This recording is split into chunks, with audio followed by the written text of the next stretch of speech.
வணக்கம். ஒரு நிமிஷம் யோசிச்சு பாருங்களேன். 100 வருஷத்துக்கு முன்னாடி எழுதப்பட்ட ஒரு புத்தகம் இன்னைக்கு நம்மளோட இந்த அதிவேக டிஜிட்டல் உலகத்துக்கு வழிகாட்ட முடியுமா? ஆனி பெசன்ட் எழுதின சிந்தனை சக்தி அப்படிங்கிற புத்தகத்தை தான் நாம இன்னைக்கு அலச போறோம். இது ரொம்ப பழசுன்னு நினைக்கலாம். ஆனா நம்ம மனசோட இயக்கத்தை பத்தின ஆழமான, ஆச்சரியமான உண்மைகளை இது நமக்கு சொல்லுது. வாங்க இந்த பயணத்தை ஒண்ணா ஆரம்பிக்கலாம். சரி, முதல்ல ஒரு முக்கியமான கேள்வியோட ஆரம்பிப்போம். ஒருவேளை நம்ம எல்லாருமே நம்மள நாமளே கேட்டுக்க வேண்டிய கேள்வி எது? உங்க மனசு உங்களுக்கு ஒரு உற்ற நண்பனா வேலை செய்யுதா, இல்ல உங்களுக்கு தெரியாமலேயே உங்க எதிரியா மாறிடுச்சா? அதாவது நம்ம எண்ணங்களை நம்ம கட்டுப்படுத்துறோமா, இல்ல அதுங்க நம்மள கட்டுப்படுத்துதா? இந்த கேள்விக்கான பதில் தான் இந்த முழு அலசலோட மையப்புள்ளி. அந்த புத்தகம் மனசை எப்படி வர்ணிக்குதுன்னு கேட்டா ஒரு நிமிஷம் அதிர்ந்து போயிடுவீங்க. அது மனச உண்மையை கொல்லும் மாபெரும் வீரன் அப்படின்னு சொல்லுது. என்னது, நம்ம அறிவு, பகுத்தறிவு எல்லாத்துக்கும் ஆதாரமா இருக்கிற மனச போயா இப்படி சொல்றாங்களா? இதுக்கு பின்னாடி இருக்கிற ஆழமான காரணம் என்ன? அததான் நாம இப்ப பார்க்க போறோம். இப்போ மனசோட உண்மையான இயல்பை நாம புரிஞ்சிக்க முயற்சிப்போம். அந்த புத்தகம் ஒரு அடிப்படையான ஆனா ரொம்ப சக்தி வாய்ந்த ஒரு உண்மையை சொல்லுது.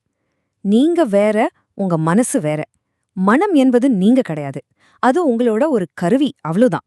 ஆனா நாம அடிக்கடி இந்த ரெண்டையும் ஒன்னா போட்டு குழப்பிக்கிறோம். இந்த ஸ்லைட்ல இருக்கிற ஒப்பீட்டை கொஞ்சம் பாருங்க. இது ரொம்ப முக்கியமானது. நான் அப்படிங்கிற உணர்வு தான் அறிபவன். உங்க மனசு, உங்க உடல், உங்க உணர்ச்சிகள், இது எல்லாமே உங்களால் அறியப்படுபவை. ஒரு ஓவியருக்கு தூரிகை எப்படியோ அது மாதிரிதான் நமக்கும் நம்ம மனசு. ஆனா பிரச்சனை என்ன தெரியுமா? நாம பலரும் அந்த தூரிகையே நான் தானே நினைச்சு வாழ்ந்துட்டு இருக்கோம். இந்த வித்தியாசத்தை புரிஞ்சுக்கிறது தான் சுய கட்டுப்பாட்டை நோக்கிய முதல் படி. இது கேக்குறதுக்கு ரொம்ப எளிமையான வாக்கியமா இருக்கலாம். ஆனா இதுல ஒரு பெரிய தத்துவம் இருக்கு. நாம உலகத்தை உள்ளது உள்ளபடியே பாக்குறதில்ல. அப்ப நாம எதைத்தான் பாக்குறோம்? நம்ம மனசு நமக்கு காட்டுற ஒரு வெர்ஷனை மட்டும்தான் பாக்குறோமா? உண்மையிலே என்னதான் நடக்குது? இந்த ரகசியத்தை திறக்கிற சாவிதான் இந்த வார்த்தை, மறு உருவாக்கம். நம்ம மனசு ஒரு கண்ணாடி மாதிரி உலகத்தை அப்படியே பிரதிபலிக்கிறதில்ல.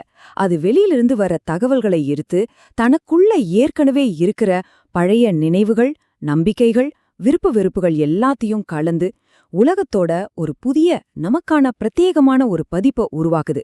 இதனாலதான் ஒரே சம்பவத்தை 2 பேர் பார்க்கும்போது அவங்க அனுபவம் முற்றிலும் வேற மாதிரி இருக்கு.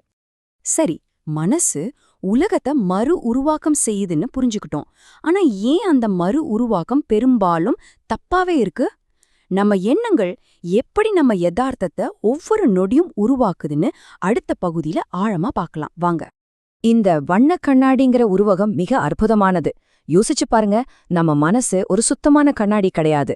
அது நம்மளோட கடந்த கால அனுபவங்கள், ஆசைகள், பயங்கள், வெறுப்புகள்னு பல சாயங்களால் பூசப்பட்ட ஒரு கலர் கண்ணாடி. அதனால நம்ம உலகத்தை உள்ளது உள்ளபடி பார்க்காம இந்த வண்ண கண்ணாடி வழியாதான் பார்க்கிறோம். இதுதான் நாம இன்னைக்கு கன்ஃபர்மேஷன் பயாஸ்னு சொல்ற விஷயத்தோட ஆணிவேர். இந்த ஸ்லைட்ல இருக்கிற கருத்து கொஞ்சம் வித்தியாசமா இருக்கலாம். ஆனா ரொம்ப சுவாரஸ்யமானது. ஆனி பெசன்ட் இத மன உடல் அப்படின்னு சொல்றாங்க. சிம்பிளா சொல்லணும்னா நம்ம ஒவ்வொரு எண்ணத்துக்கும் ஒரு வைப்ரேஷன் இருக்கு. அமைதி, கருணை மாதிரி உயர்ந்த எண்ணங்கள் ரொம்ப நுட்பமான உயர் அதிர்வுள்ள மனப்பொருட்களே இருக்குது. ஆனா கோபம், பொறாம மாதிரி கரடுமுரடான எண்ணங்கள் அடர்த்தியான குறைவான அதிர்வுள்ள மனப்பொருட்களை ஈர்க்குது. காலப்போக்குல நம்ம மனசே நம்ம வழக்கமா சிந்திக்கிற எண்ணங்களோட தரத்தை பொறுத்து கட்டமைக்கப்படுது. நம்ம எண்ணங்கள் நமக்குள்ள நடக்கிற ஒரு தனிப்பட்ட விஷயம்னு நம்ம நினைக்கிறோம். ஆனா உண்மை அது இல்ல. அது ஒரு விதமான ஆற்றல், ஒரு அதிர்வு. இது ஒரு டியூனிங் ஃபோர்க் மாதிரி யோசிச்சு பாருங்க. ஒரு டியூனிங் ஃபோர்க்கை தட்டின அதோட அதிர்வு காத்துல பரவி பக்கத்துல இருக்கிற அதே அதிர்வெண் கொண்ட இன்னொரு டியூனிங் ஃபோர்க்கையும் மெதுவா அதிர வைக்கும் இல்லையா? அதே மாதிரிதான் நம்ம மனசுல உருவாகிற வலிமையான எண்ணங்களும் அதிர்வுகளா பரவி மத்தவங்களோட மனசையும் பாதிக்க முடியும். ஓகே, நம்ம மனசு ஒரு சக்தி வாய்ந்த ஆனா குறைபாடுகளுள்ள ஒரு கருவின்னு இப்ப நமக்கு தெரியும். அப்போ முக்கியமான கேள்வி இதுதான். இந்த கருவியை நம்ம கட்டுப்பாட்டுக்கு கொண்டு வர முடியுமா? அந்த வண்ணக் கண்ணாடியை தொடச்சு சுத்தப்படுத்த முடியுமா?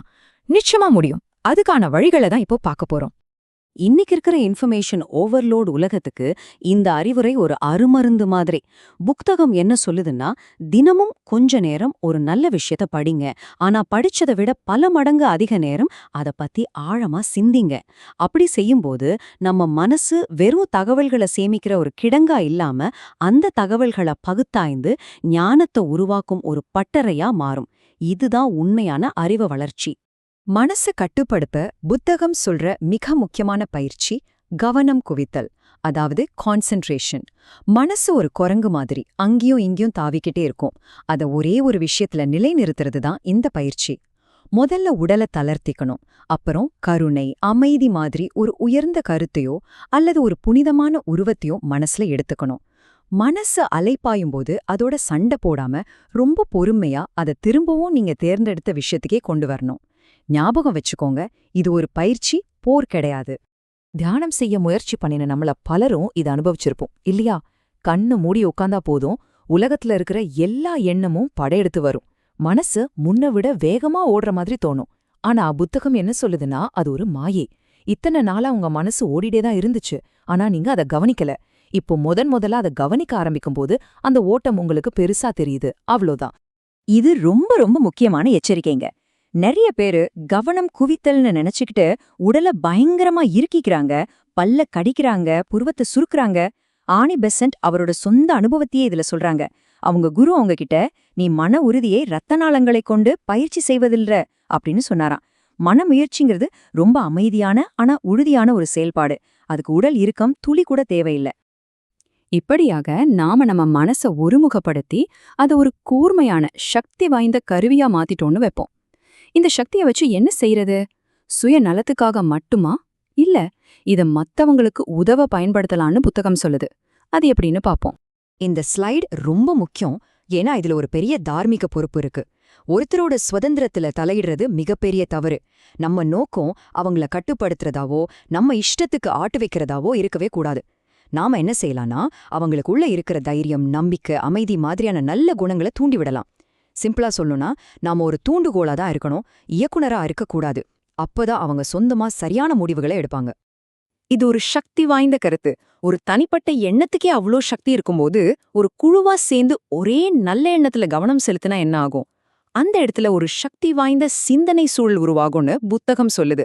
இது அந்த இடத்துல இருக்கிற மத்தவங்க மனசுலயும் ஒரு நல்ல தாக்கத்தை ஏற்படுத்தும். ஒருவேளை கூட்டு பிரார்த்தனைகளுக்கு பின்னாடி இருக்கிற அறிவியல் இதுவாக கூட இருக்கலாம், இல்லையா?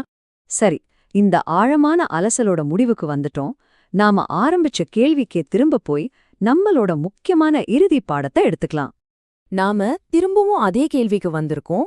இவ்ளோ தூரம் பயணம் செஞ்சதுக்கு பிறகு இந்த கேள்விக்கு உங்க பதில் என்னவா இருக்கும்? இதோ அந்த தெளிவான பதில். மனம் இயல்பிலேயே நண்பனும் கிடையாது, எதிரியும் கிடையாது. அது ஒரு சக்தி வாய்ந்த ஆனா நடுநிலையான கருவி. நீங்க அதை எப்படி பழக்கறீங்களோ அப்படிதான் அது உங்களுக்கு அமையும். ஒரு கூர்மையான கத்திய அறுவை சிகிச்சைக்கு பயன்படுத்தி உயிரை காப்பாத்தலாம், ஒரு உயிரை பறிக்கவும் செய்யலாம். தேர்வு உங்க கையில தான் இருக்கு. இந்த அலசலோட முக்கியமான செய்தி இதுதான். நம்ம எல்லோரும் ஒவ்வொரு கணமும் சிந்திச்சுக்கிட்டே தான் இருக்கோம். அந்த சிந்தனை சக்தியை பயன்படுத்துறதா வேண்டாமாங்கிறது நம்ம தேர்வில்ல, அது இயல்பாவே நடந்துகிட்டே இருக்கு.